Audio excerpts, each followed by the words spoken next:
Ikulu ya Nairobi.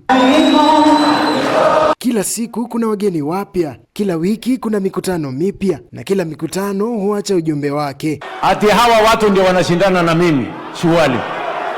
Lakini je, ujumbe huo ni upi? Karibu kwenye Darubini ya Siasa, mahali ambapo tutoi hukumu, tunahoji, hatuchagui upande, tunachunguza. Katika wiki za hivi karibuni, Ikulu imeendelea kuwa mwenyeji wa viongozi wa kidini, wanamichezo, wawekezaji, wanadiplomasia na makundi mbalimbali kutoka nje ya nchi.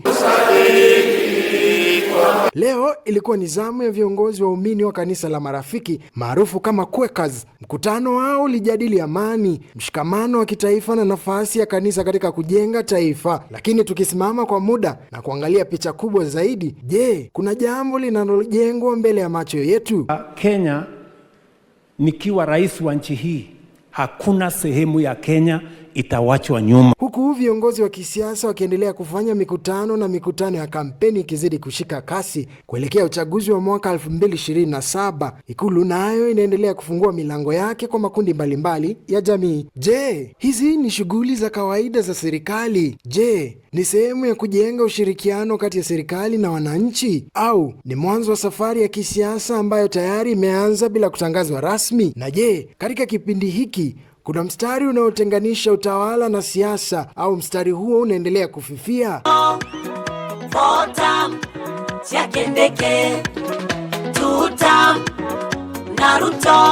Haya si madai, haya si hitimisho. Ni maswali ambayo yanastahili kujadiliwa, kwa sababu katika siasa wakati mwingine kilicho muhimu si kile kinachosemwa. Huyu jamaa kuna nyama kwa mdomo, hata akoe mshenzi namna gani, mtatoa hiyo nyama kivipi? Bali kile kinachomaanishwa. Your Excellency, kuniahidi tena mimi kwamba nikufanyie campaign ndio uje unipe cabinet slot, wakati wewe leo ni rais na mimi nimepitia yote yaliyo magumu katika serikali yako. Hii ni Darubini ya Siasa. Tunachunguza, wewe unaamua. Brian Ouma, runinga ya KU.